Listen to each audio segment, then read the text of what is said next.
Hello guys, I'm Super Ron, welcome back to the channel, and we've got another Porsche episode this week, but it's not performance based. We're turning this 997 into a show car and installing air suspension.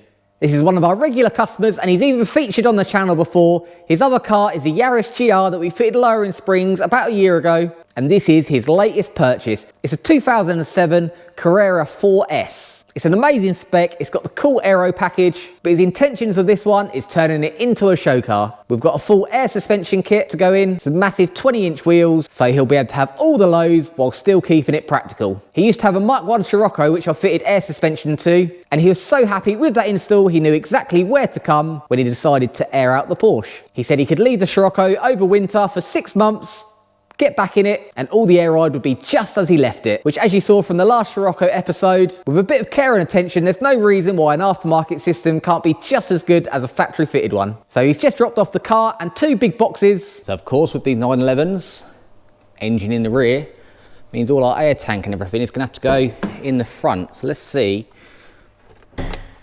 how much room we've got to play with.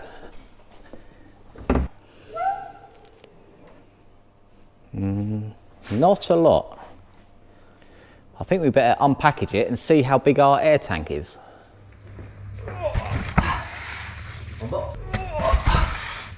2 boxes, let's have a look.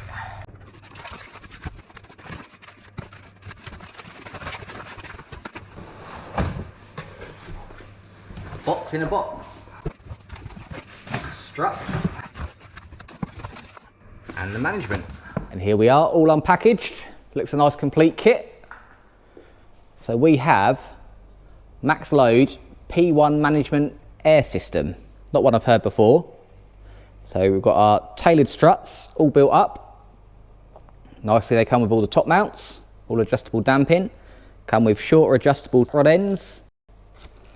Come with all the fittings for the struts and the adjustment for coilovers. Got a full air tank there with the clamps. Comes with the air lines, all the power wires, the little loom.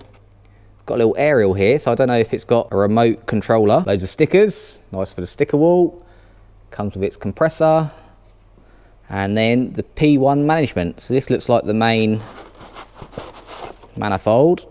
Got all its ports in. There's the remote.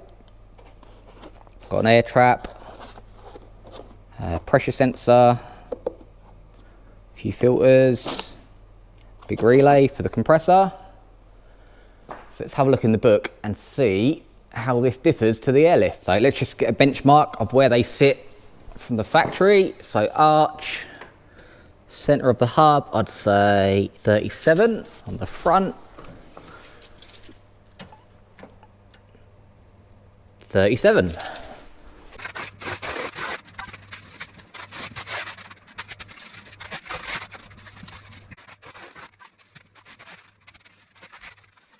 Well, that's unveiled, a lot more yellow. So now we can see how much room we've actually got without the trims out. And we have got a little bit more. It would be nice if I could mount the tank high up here, and that give me a lot more room at the bottom. So I just had a quick look in here, but as I thought, that's the fuel tank behind there, so we can't really drill through that and put mounts in. But it's uncovered a lot more bits and pieces. There's probably an amp, we've got the ABS, we've got all the fuel pumps in there, brake servo, the DVD. We have got this huge piece of aluminium in here, which I'll have to see where that bolts to. Because if we get a nice flat floor down there, that'd be perfect. That'd give me loads of room. But if we look at our tank now, if I could put it up there, that'd be perfect, but can't get any mountings. So we are still gonna have to go down lower. But we might be all right. Let's carry on. Let's have a look at the compressor and the manifold in there, and I think we might be onto something. I wanna have a look underneath and see where we can run the pipes through. So let's get this up in the air. So underneath, of course, these are all flat floor, but they're all plastic covers all the way back to the engine. Flat 6. It's got huge tyres on this already. size are they? 305 30 19s. Gives you a bit of an indication. 2 hands worth. Here's the struts. They look pretty easy to go on. I've got a nice lot of room for the lines.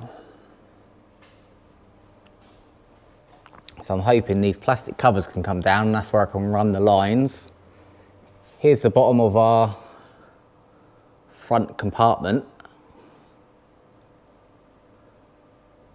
So I think we'll take a few covers off and see what we can see, because of course we've got a front diff and drive shaft under here. So there's the front struts. They should go in there. And that's where our new drop links will go. Hopefully that'll all come off okay. That's the diff uncovered. And because of all the diff and the water pipes and the heater matrix and the fuel tank, that kind of limits us to where we can come under. We really don't want to come out the bottom of the floor there, because that is the lowest part of the car. So any airlines there will be very vulnerable. We're kind of limited to, we've got a little bit here, a little bit there, and then we can run across under the covers. I'm going to put a board in the bottom to give me something to screw everything to, because those aluminium braces aren't in the right place. And I was going to get the cardboard out for a bit of CAD, but then I remembered we have the carpet from the bottom, so I can just draw around this, cut it out, and that'll be a perfect fit. Let's give it a try. So now this should slot straight in.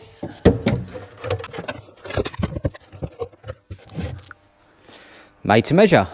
So after lots more mocking up, this is what I'm going to go with. So I've got the tank at the front, manifold down there, water trap on the end. These two here will feed the manifold, and then the 4 down there will go out in the corners. Got our blow off valve, our pressure sensor for the relay, our water trap. So that will fit in there nicely. Let's get this a bit more permanent.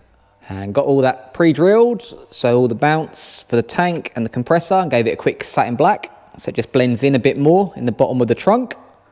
So now we've got to put all the fittings in, and this is where it pays to take a little extra time, because you've got lots of possible leak points here. So we use a bit of thread sealer as we put them in. And traditionally, on the bottom, we put a drain that goes all the way to the outside of the car with a little shrouder valve on it, because moisture can build up in here with the heat from the compressor. But these days, what they tend to do is put a little water trap in. So we just put a blank on the bottom, and there wasn't one included in the kit, so we haven't got one anyway. So I'll get all this glued in. We've got our one-way check valve in here, so when it's off, it won't leak back through the compressor. And then we can start bolting everything together. And that's the tank brackets all on. And underneath, I use counter head screws, so they sit nice and flush. So we're getting there, things are getting mounted. I've got all these glued on, just to help them. They're on a tapered thread, and that'll just make sure we've got no leaks. But I'm on to the manifold now, and something I forgot to say, when you're doing a straight one, you can just do it in until it's tight, and then the pipe will go on, no problem. But when you do an angled one, like we've got here for the inlets, we want it to come in the top. If you keep doing it up until it gets tight, you end up with it pointing usually exactly where you don't want it to go. So you can't just move it up, because then that's loose. So we use PTFE tape on angled ones, and that just means we can do it up, up, up, and then stop where we want it to be. And that's what I had to do on the water trap this side, because we've got the 90-degree fitting, and when that finished, that's pointing this way. So with a bit of PTFE tape, that took up the thread sooner, so it got tight in just the right angle, because we want this sitting perfectly flat with the floor. So we're nearly there, a few more fittings, and we'll be ready to go in for the final time. And here it is, complete. So the original brief was, it's not too worried about what it looks like, just needs to be reliable. It's not for aesthetics. So I think I've passed there.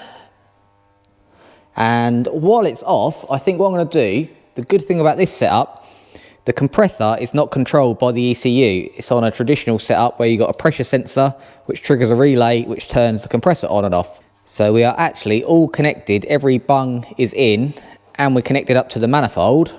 So I can run the compressor, check that the switch is working, and we've also got the safety valve if it's not. And we can check for leaks out here, because that'll be a lot easier than tucked down in the bay. I've got the power hooked up. It's actually such a standalone system. All I needed was a power and an earth for the controller, and that should all work as well. So we've got all our bits in, got the relay connected. Let's see if we have noise. Pump's kicked in, and the controller's on.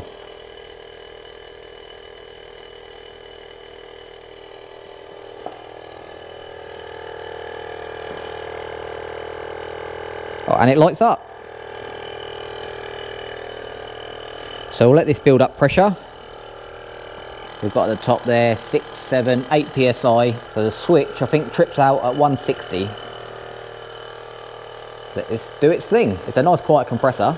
It's still going, starting to work hard now. We're up to 115 psi. It should shut off at 170 according to the label. On at 140, off at 170. 126.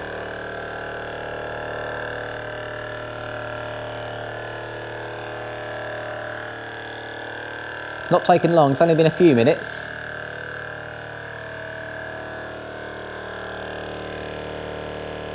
$132, $155. Most probably the battery pack's getting a bit low now.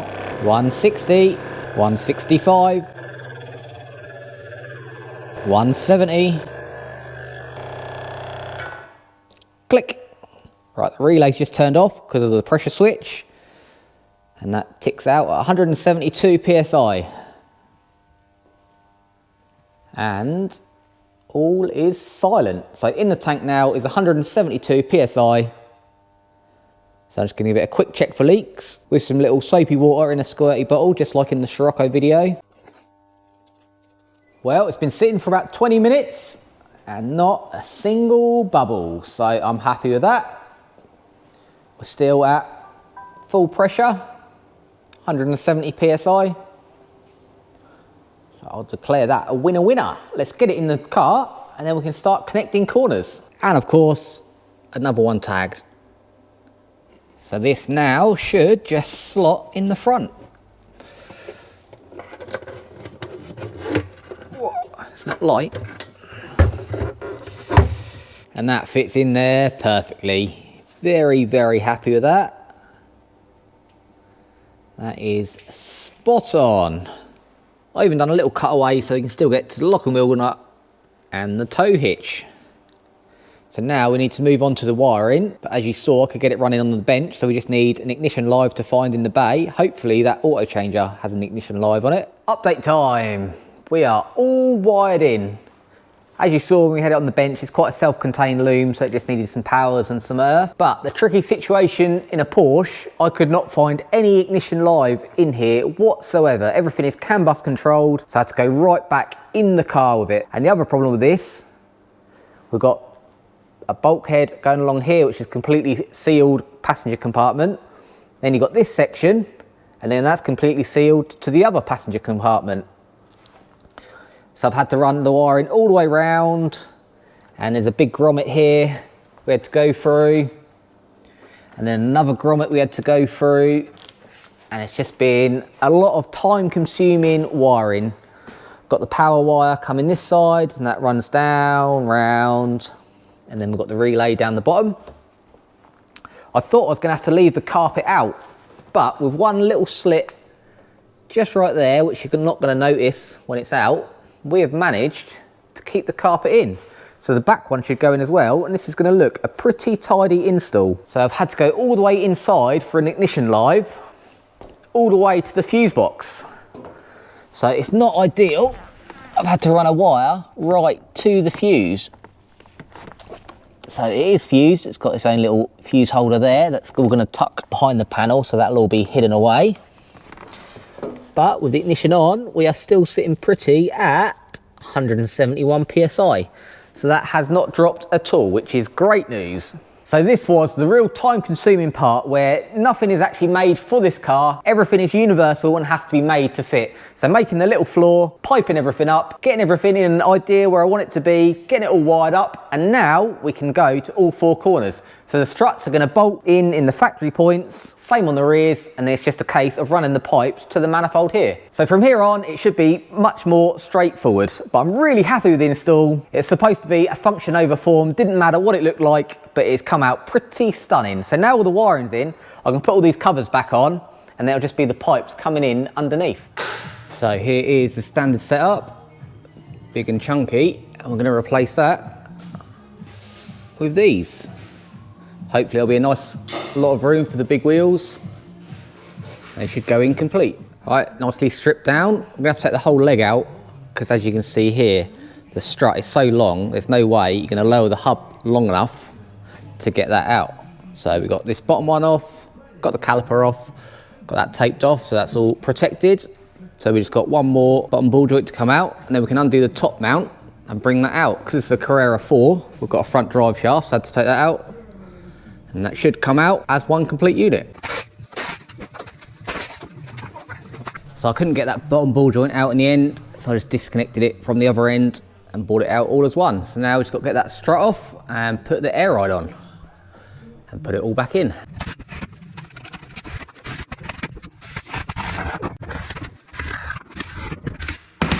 Woohoo! Here they are side by side. I think we're going to have to wind these down a bit.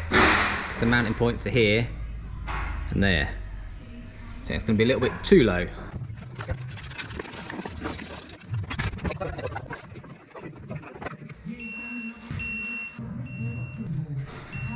We just had to quickly swap ramps because Lee needed that one. So now we're on the Super On ramp, but I did get the other side all finished.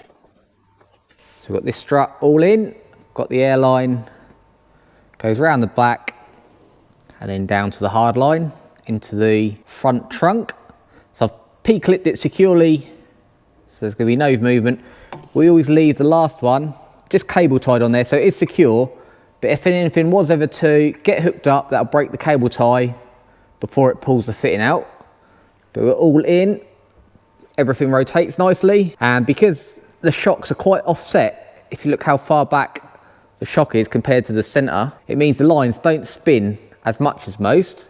So that's going to fit in there nicely. And the owner has just dropped off the new wheels. This is what was on it. And here are the replacement 20-inch wheels. I think they're 8.5 wide on the front and 11.5 on the back. So we have got some fat boys. So they should fill the arch when it's all sunk down. So once we get all the air ride on, we can stick them on as well. So I've got this side to do now, and let's have a look at the rears. So it's a coilover strut, goes into the top, but this one is a nice easy bolt on at the bottom, so that should be nice and easy. Hopefully maybe take this track control arm off and we'll be able to slide that out. But the top bolts must be inside, so I'll see if that's in the engine bay or in the cabin. It is looking like they're in the cabin, I reckon, because you can't see anything in there. I'm kind of glad it's not in the engine bay. But the top of the strut seems to go to the parcel shelf.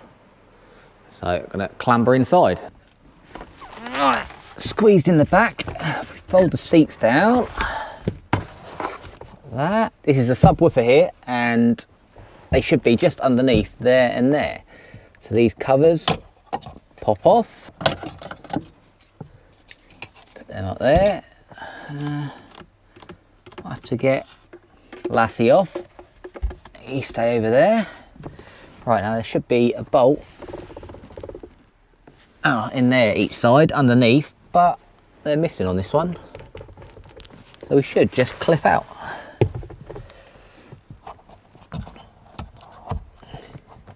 There we go.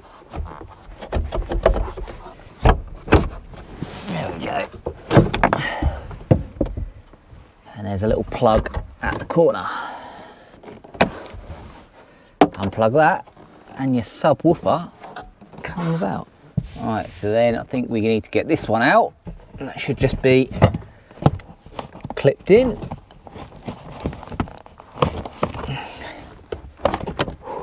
Wiggle that out. Then wiggle these bits out. And there are our shock tops. So it's just 3 bolts each side. And they've got the little plug like the front ones for the dynamic shock. So we just need to unplug them and they'll be nice and easy to come out. So let's have a look at the bottom. Right, underneath I've disconnected the anti-roll bar so that can drop down a bit more.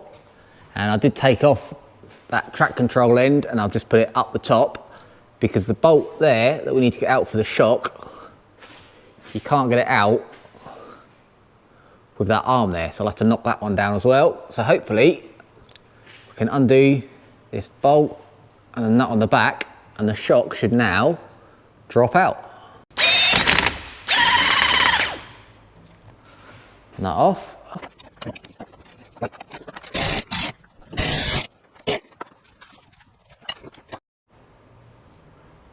Ideal. Less than ideal. Alright, let's see if it's all wiggle down. Come on. There we go. And all out. Got that one out. I just laid that on top for a minute. So now we should be able to get this bolt out. Oh, there we go, that's easier. And number 4 out. All right, let's try and get these out.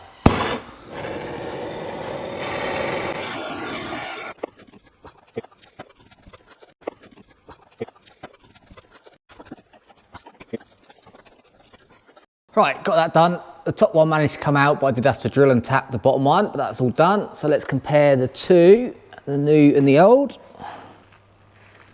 we've got our top mounts, bottom mounts, all the same. So let's get these bolted straight on. Back in the back.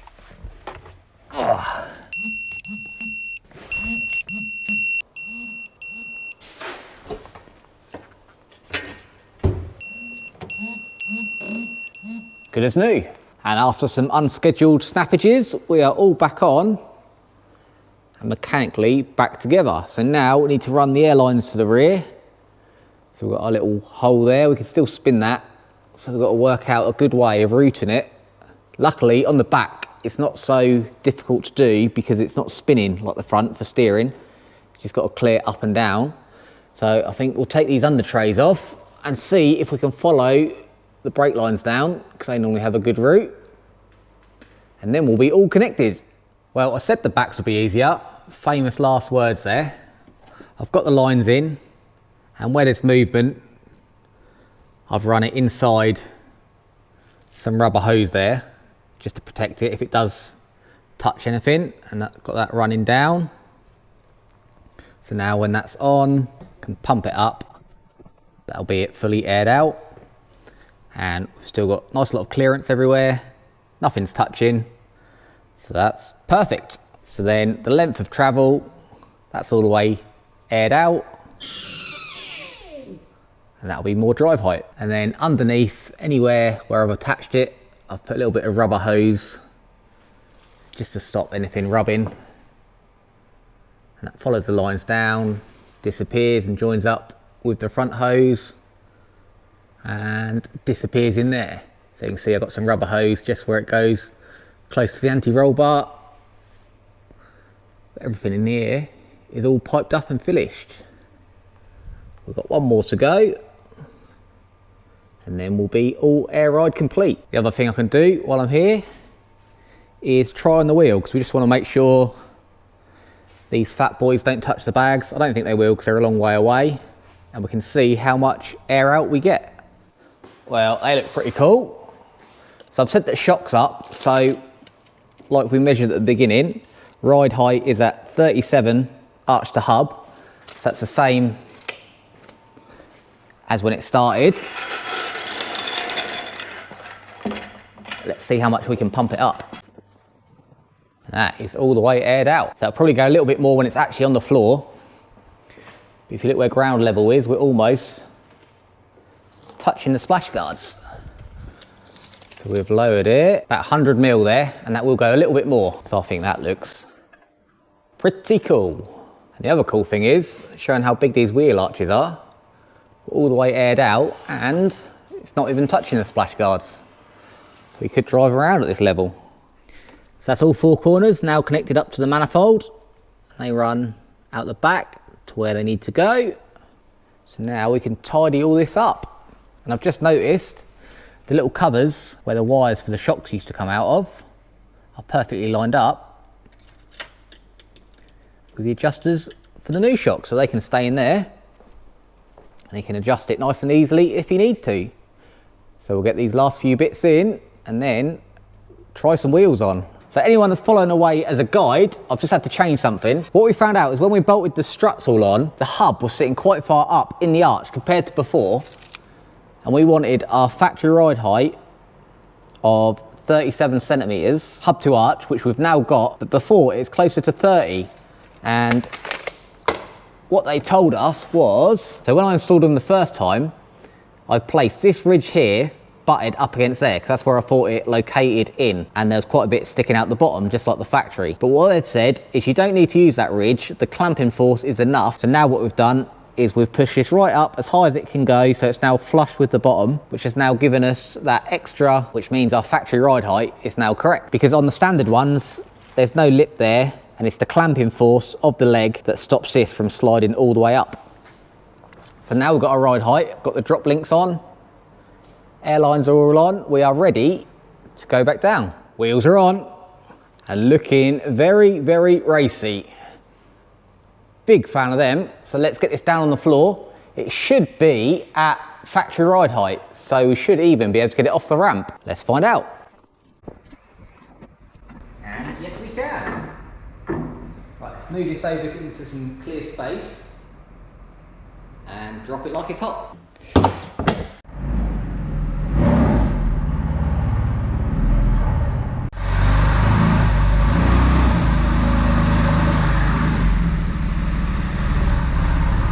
So now at full lift, we have 37 to the center, 37 to the center. So we're back on original ride height. But what we're really here to see is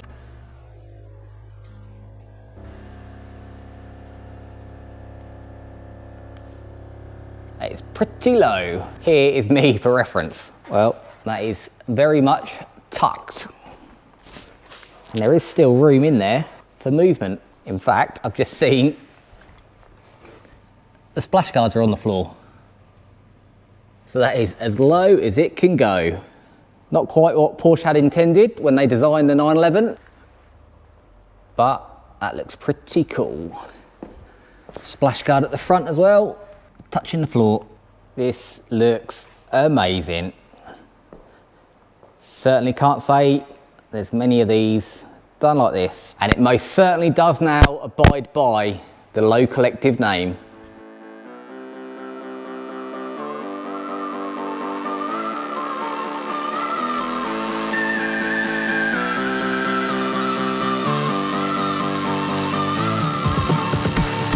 And job complete. That brings us to the end of this episode.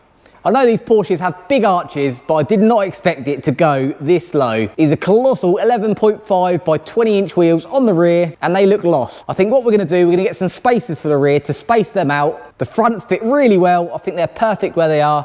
The rears could just do with coming out a little bit further. So we can get this one back to the customer. It has been a massive challenge. There's a lot more work involved in this than a regular car, just because of all the separate compartments, how complex the rear suspension is to get the airlines out, and just the accessibility to everything, trying to get through the diff, through the steering rack, into the front. But in the front, for a build that's supposed to be just functional and just to get the job done, I think it has come out pretty nice. I know this might not be to everybody's taste, but if we all did the same thing, the world would be a very, very boring place. And it's been a real honour to do this because he couldn't speak highly enough of the last one I did on his Scirocco. He said it never leaked a squeak of air. So I've put the same attention to detail on this one. So this should be just like a factory air ride setup. So make sure you give this video a like. Be sure to tune in next time because there's no telling what we're going to have in next. But until next time, make sure you have fun.